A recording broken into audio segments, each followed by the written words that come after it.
unstoppable.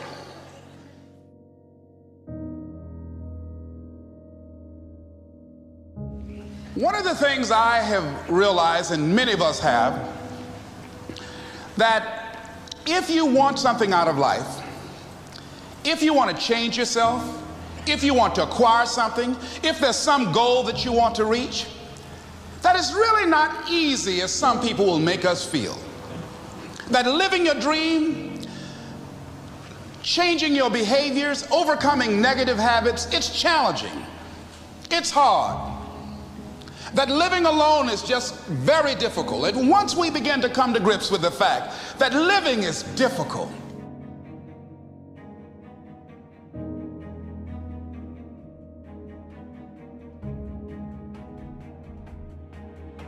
so how do we begin to nurture that hunger? What are the characteristics or the qualities of people that are hungry? What will it take for me to get some of the things that I want? And being hungry for those things, number one, you've got to work on yourself. It's very important that you engage in an ongoing process to develop you. Spend more time on yourself than what you've been spending. It's very important. You owe that to yourself. I was reading a book by Og Mandino called The University of Success. Read one line, gave me a chill. I didn't have to read anything else in the book. He said, many of us never realize our greatness because we become sidetracked by secondary activity. We spread ourselves too thin, don't know how to say no. And we find ourselves doing all kinds of things and never ever have time to do those things that we need to do to work on ourselves. And then there goes a second, there goes another second, there goes another second, and we can't stop and hold time. And before you know it, you wake up one day and you're behind on your dreams and your bills.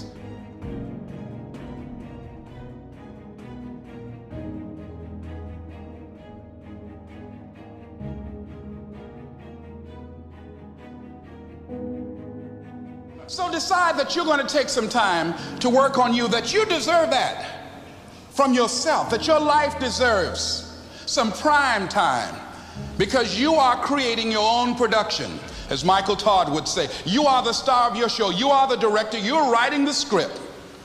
And you will determine whether your life is a smash office hit or flop. You determine that. Working on yourself, talking to yourself. That's so very important. Overcoming the negative conversation, that inner dialogue that's going on all the time, even when you don't want it to be there. You can't stop yourself right now from thinking. You can't do it. It's going on. And so learning how to empower yourself, part of doing that is standing up to yourself. You've got to stand up inside yourself sometimes and say, shut up.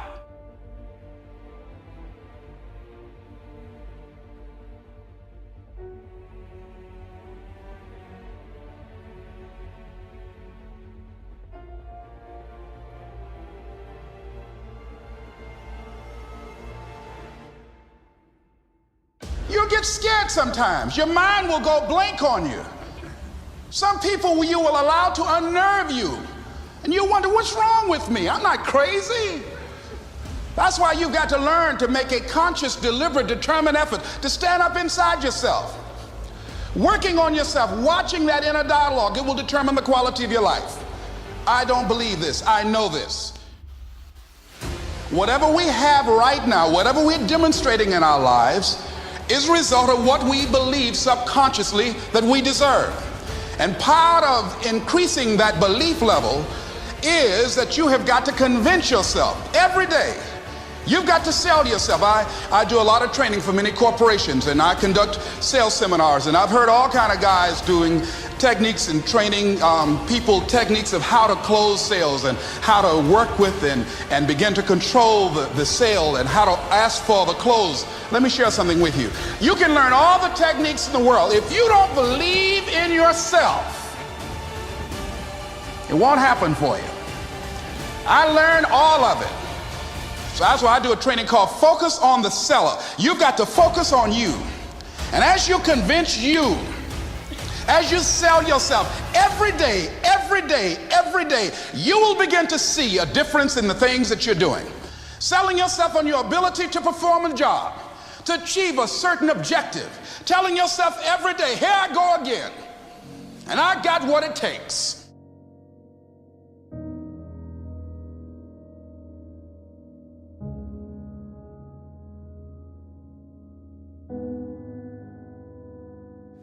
When you have something you want to do, if you don't develop the courage to do that which has been given you to do, and you spend a lot of time going around trying to convince other people or trying to get their approval, what will happen is that you will lose your nerve, and other people will convince you that what you're doing doesn't have any value, and you'll give up on your dream.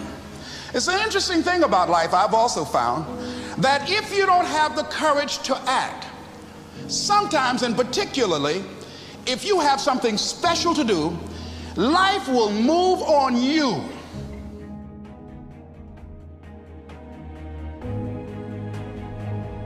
The truth was that I wasn't giving all that I had.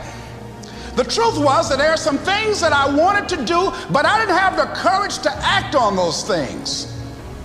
And the truth was that Bert Childs was a blessing to me. He made life so miserable for me, I had to start looking at my life differently. I started going to work earlier. I started being the last one to leave there. I started working harder than anybody else. The other guys could not. Why would you work so hard, Les? I said, I'm not working for them. I have been cheating, Bert, I thought. I've been cheating myself and my family. Wherever you are, whatever you're doing, do it with everything that you have. Develop the habit of giving more than what you're paid for. Develop the habit of setting standards that others will be measured by. Someone said, do not go where the path may lead, but go where there's no path and leave a trail.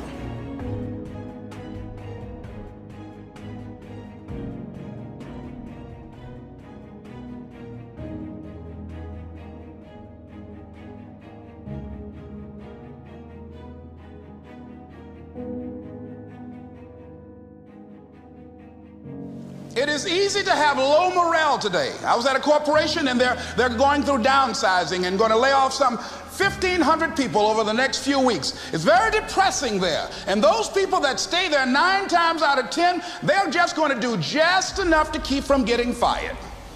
Anybody can do that. But if you can begin to harness yourself and say that where I am, I'm going to do the best I can with what I got, because that is an expression of who I am. If you get into the habit of just being mediocre, it will become a part of your consciousness. If you get in the habit of giving less than what you have it within you to give, it will begin to reflect itself in your personality. It will begin to damage you psychologically.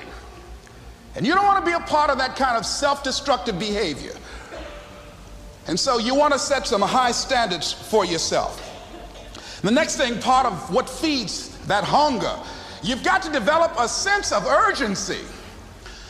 Aurelia said, stop living your life like you have 1,000 years to live. In life, you're either here today and you're gone today. If there's something that you want to do and you can't do it all at one time, do just a little bit of it. I like what Robert Schuller says. He said, by the yard it's hard, but inch by inch, anything is a cinch.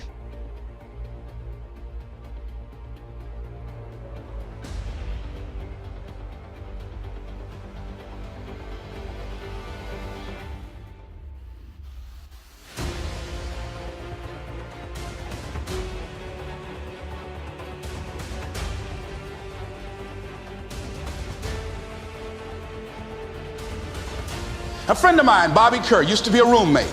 Bobby wanted to go into the area of public relations. He loved working with the public. Young lady he wanted to marry named Clarice. Bobby was a great procrastinator. Pretty soon the job where Bobby worked, they transferred him to another location. He went out to celebrate with the people on that new job site. And Bobby suffered a massive heart attack and died. Bobby didn't drink and didn't smoke, was under 40, and he died. Ask your question, how much time do you have left? How much time do you have left? When you start thinking about that, we don't know. We don't know. Bobby took all the greatness and all of the talent and all of his abilities to his grave with him.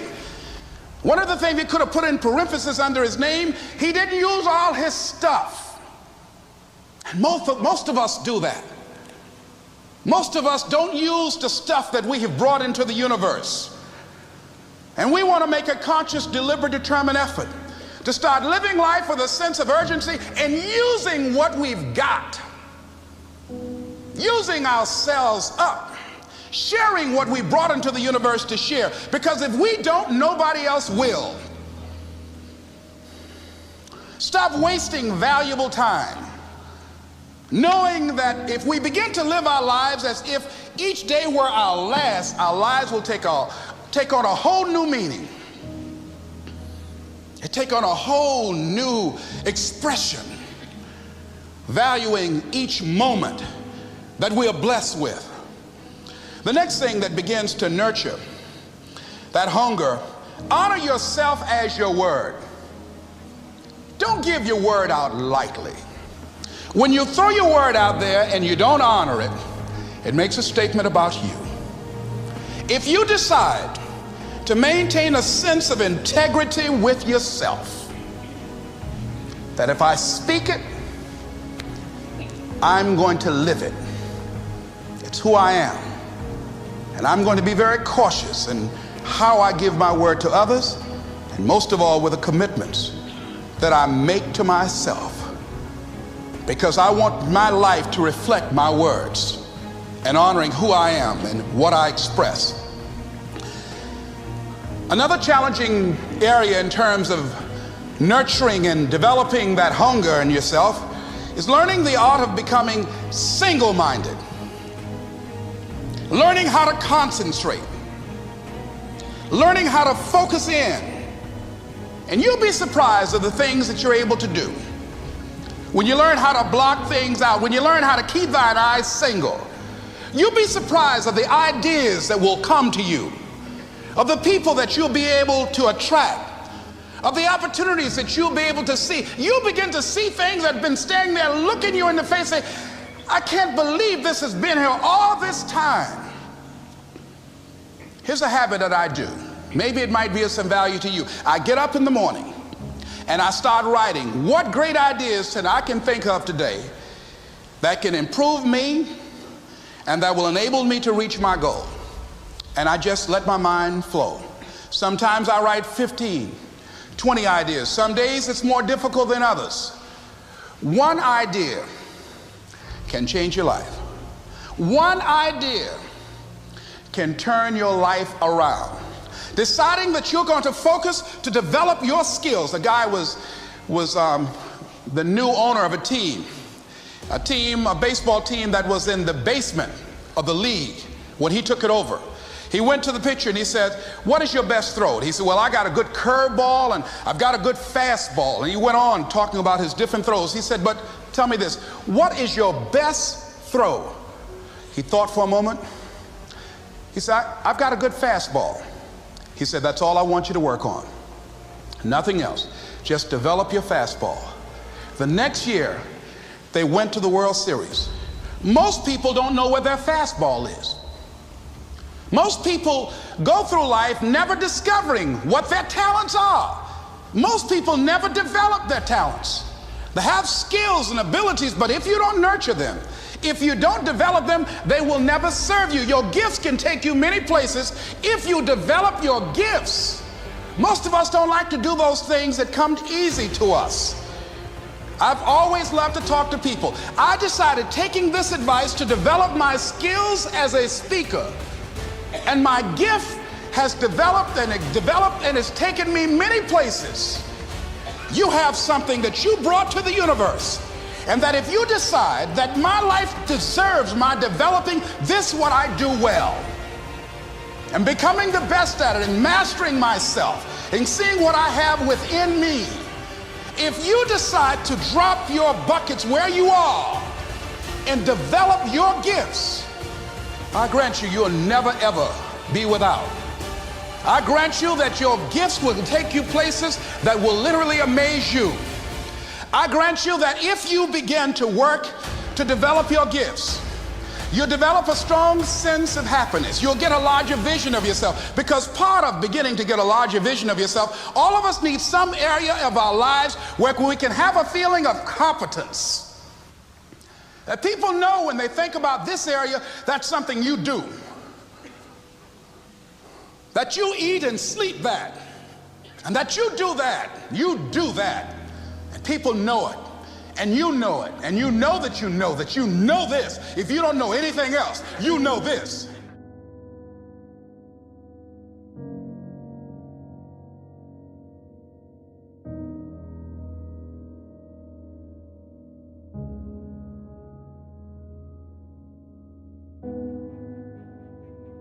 So you've got to work on it. When other folk are having a good time, you've got to have the strength of character to concentrate, to read, to digest information. If you decide in any particular area that you're concerned about to make a conscious, deliberate, determined effort to read one book a month in that area, in 5 years you'll be among the top 5% experts in the world. I read a minimum of 2 books a week. The average American reads only 1 book a year.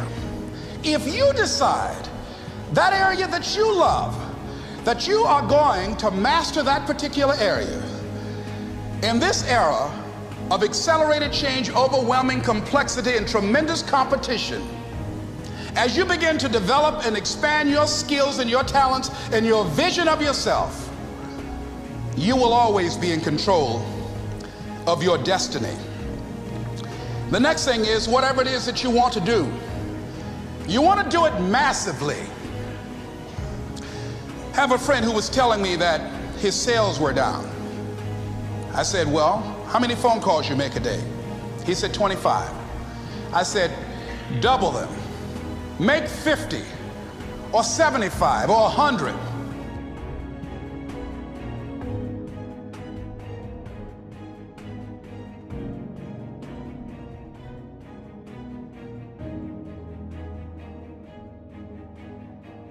Decide that you're going to push yourself.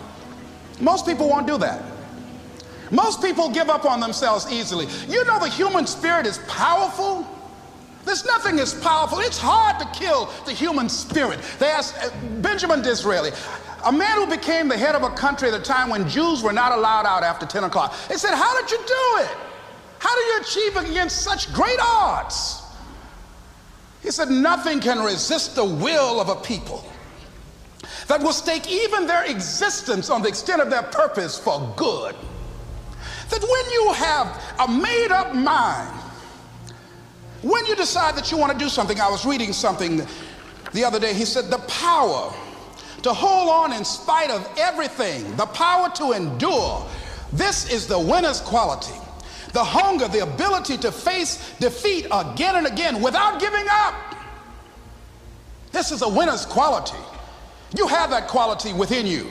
When you're hungry, you don't care about the facts. You don't care about the odds. Doug Williams played for the Washington Redskins, quarterback. John Elway of the Denver Broncos in the Super Bowl. Everybody was talking about Elway.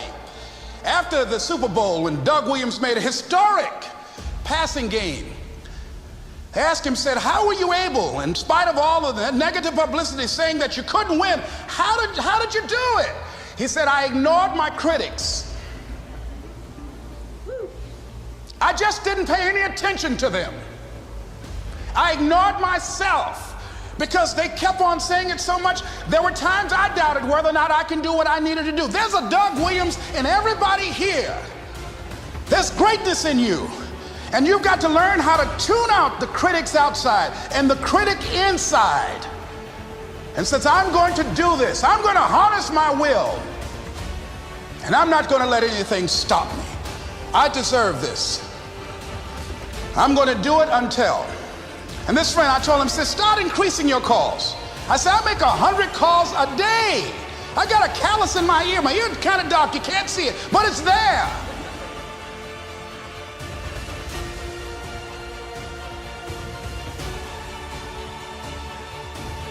His sales have increased. He's working harder now. The other thing is that if you want something, you have got to be relentless. You've got to learn how to become resourceful. You've got to learn how to become creative. When crises strike in your life, and in the Chinese language, crises mean danger, but it also means opportunity. And this is an opportunity for you to grow. And you've got to be so relentless, regardless of what comes down the pike, that you're always looking for a way to get over, always looking for a way that you can break through, always looking for a way that you can win, always looking for a way that you can strike a telling blow.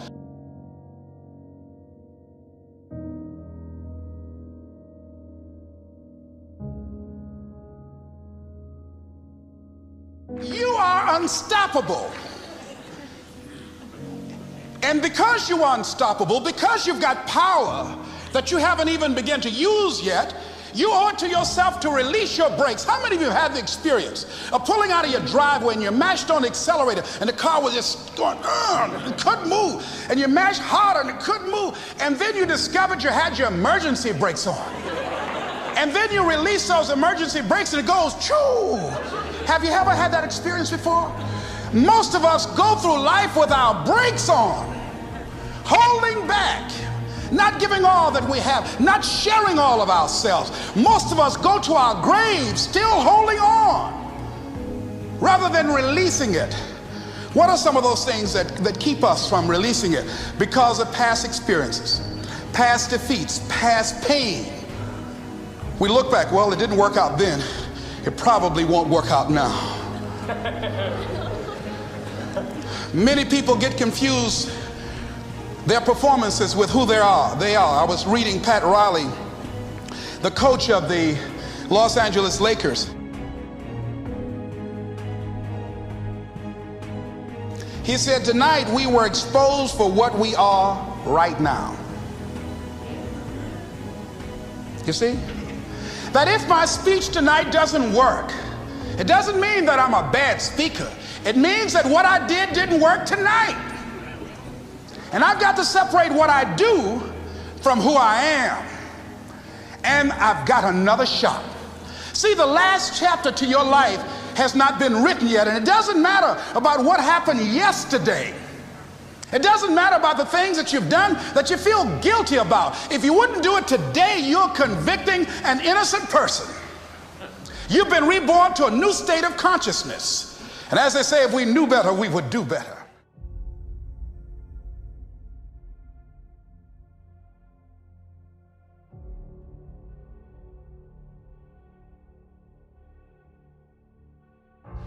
You want to be persistent about what it is that you want to achieve. Alexander Graham Bell said, what this power is, I cannot say. All I know is that it exists, and it becomes available only when a man or a woman is in that state of mind in which he or she knows exactly what he or she wants and is fully determined not to quit until they find it. When our children are learning how to walk, how many times will your baby attempt to walk and fall and you just say, just sit down, don't try anymore, you've fallen 20 times.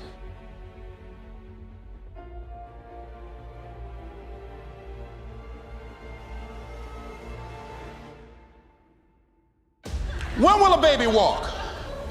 It will walk when it walks. That's when it will walk. Les, when will you be known nationally as the motivator? I will be known when I'm known. That's when I'll be known. Don't get caught up in, well, I've tried it 4 or 5 times and things didn't work out.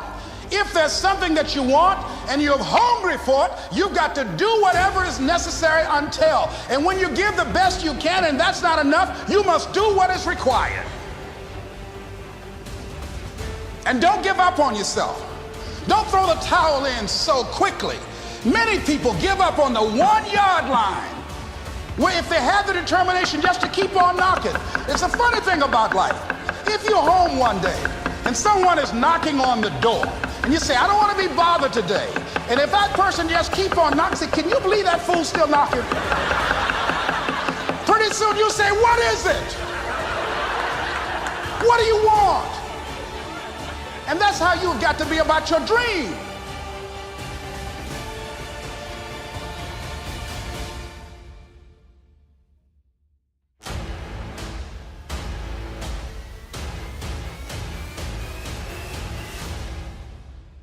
Life is serious business. So I encourage you To be persistent.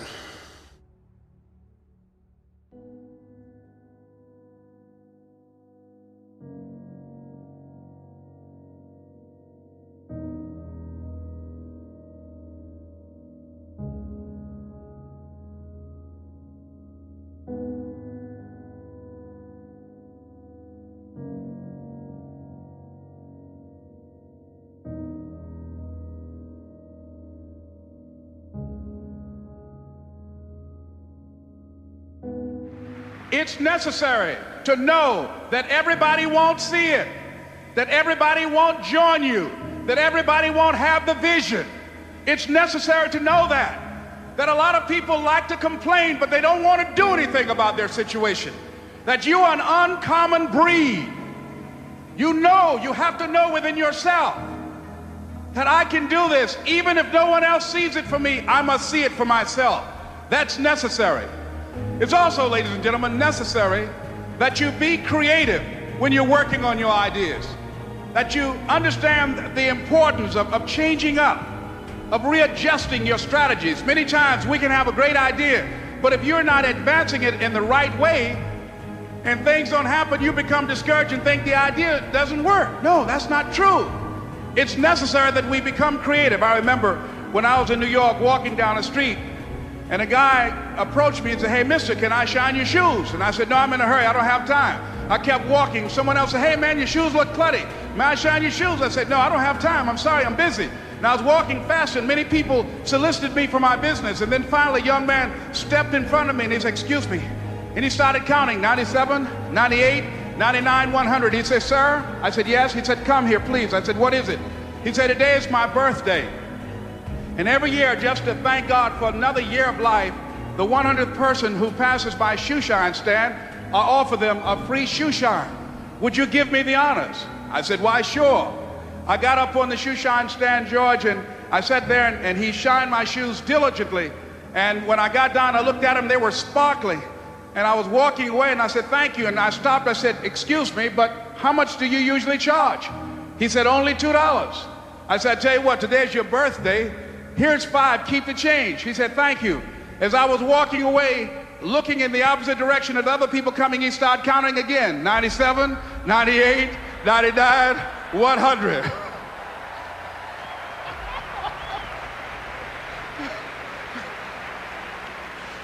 It's necessary that you be flexible.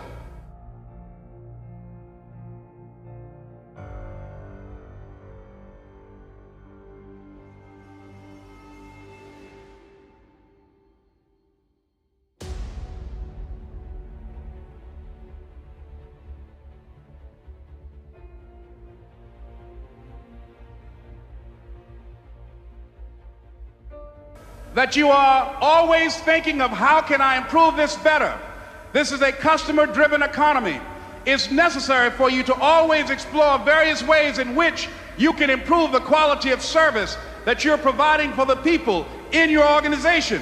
I remember something, a major company had talked about the extra value service they were providing for their customers. And the lady who had the news conference summarized it this way. She said, "It's not our intention to satisfy our customers or to please our customers. Our intention is to amaze them." It's necessary, if you're going to compete today, that you look for ways to amaze your customers.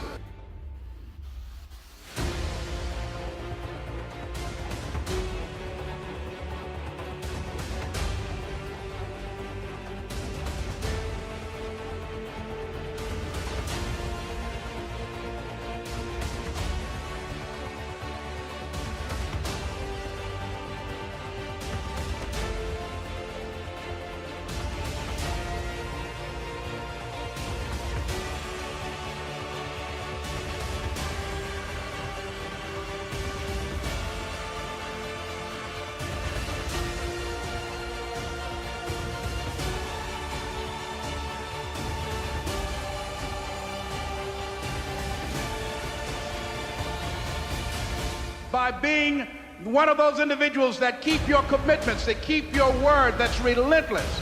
It's necessary as you work with the people that you bring into your organization, that they see that you're a good example of a person to work with, because you model integrity and determination and ambition and truth and honesty and the way in which you conduct business. The next step is, that is you. That is you. That no one can do it for you but you.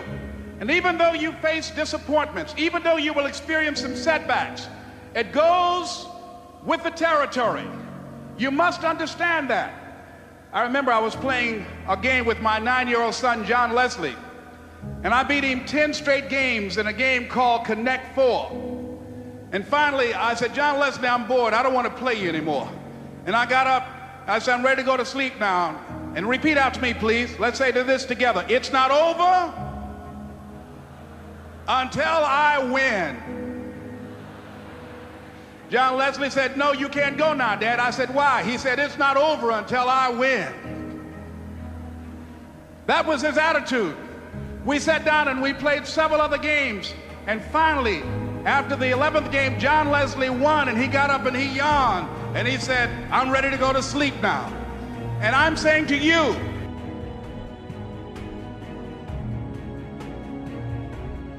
what if all of us took that attitude after we face a rejection and a no, or we have a meeting and no one shows up, or somebody say, you can count on me, and they don't come through? What if we have that kind of attitude? The car's repossessed. Nobody believes in you. You've lost again and again and again. The lights are cut off, but you're still looking at your dream, reviewing it every day, and say to yourself, it's not over until I win.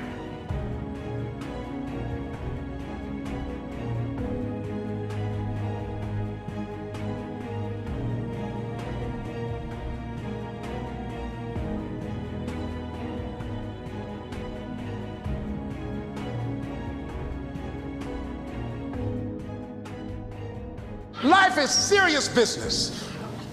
So I encourage you to be persistent.